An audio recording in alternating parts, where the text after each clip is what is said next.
আসসালামু আলাইকুম ওরহমতুল্লাহি ওবরাকাতুহু। ভিউয়ার্স, যেদিন থেকে এই পৃথিবী থেকে দয়া, মায়া, ভালোবাসা উঠে গেছে, সেদিন থেকেই মানুষের হৃদয়ে অহংকার, পরনিন্দা, গীবত এগুলো দিন দিন হ্রাস পাচ্ছে। আমরা আসলে সামাজিক মানুষ। আমাদের সমাজের অনেক দায়বদ্ধতা আছে।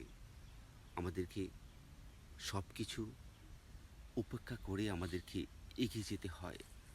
এই সুচিন্তা যে সুস্থ মানুষের ভিতরে পোষণ করে, সে কখনো কারো হৃদয়ে আঘাত করতে পারে না, কারো সাথে প্রতারণা করতে পারে না, কারো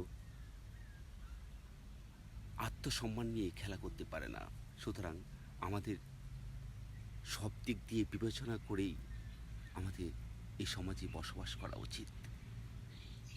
এমনও মানুষ আছে যারা মানুষকে কষ্ট দিয়ে মানুষের আত্মসম্মান লুটে নিয়ে তারা মজা লুটে পায়। তারা অনেক কষ্ট পেয়েও তারা সব কিছু ভুলে যায়। মানুষ খুবই শক্ত, খুবই নরম। সুতরাং শক্ত মানসিকতার মানুষগুলো, তাদের কাছ থেকে মানুষ শুধু কষ্টই পেতে থাকে। যারা এমন পরিস্থিতিতে থাকেন, আমি তাদেরকে বলবো, আপনি ধৈর্য ধরুন। আপনার পক্ষে ওপরওয়ালা একজন আছেন। ইনশাল্লাহ আপনি একদিন জয়ী হবেন, যদি আপনি সৎ থাকেন। সবাই সবার জন্য দোয়া করি, সবাই সবার পাশে থাকি, সে কামনা করি। আপনারা যেখানেই থাকুন না কেন, সৎ থাকার চেষ্টা করবেন। মানুষের মনে আঘাত দেবেন না। আপনার আচরণে যেন আরেকটা মানুষ কষ্ট না পায়, আপনার কথায় যেন আরেকটা মানুষের হৃদয় ছন্ন বিচ্ছন্ন না হয়ে যায়, এরকম কোনো কাজ করবেন না। যারা যারা এরকম কাজ করে এবং এরকম কাজ করে মানুষের হৃদয়ে আঘাত করেছে এবং কষ্ট দিয়েছে, তারা কখনো নিজেকে ভালো রাখতে পারে না।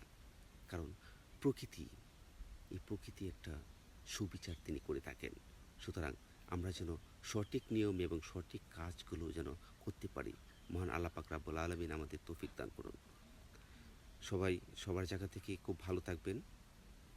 আমি এবং আমার পরিবারের সবার জন্য দোয়া করবেন। আমিও আপনার জন্য দোয়া করি। সবাইকে অসংখ্য ধন্যবাদ। এই দেখেন, আমি এক প্রকৃতির নিচে বসে আছি। আসলে এই ছায়াতলে বসে থাকতে ভালো লাগে। খুবই রোদ উঠছে, তাই এখানে বসে আছি, আপনাদের সাথে কথা বলছি। কিছু কথা, যে কথাগুলো মানুষের সাথে জড়িয়ে আছে। সবাই খুব ভালো থাকবেন সে কামনা করি। দেশ ও প্রবাসী সকল ভাই বোন বন্ধুদেরকে জানাচ্ছি আন্তরিক শুভেচ্ছা ও ঈদ মোবারক। খুব ভালো থাকেন, সুস্থ থাকেন, নিরাপদ থাকেন। আল্লাহ হাফেজ।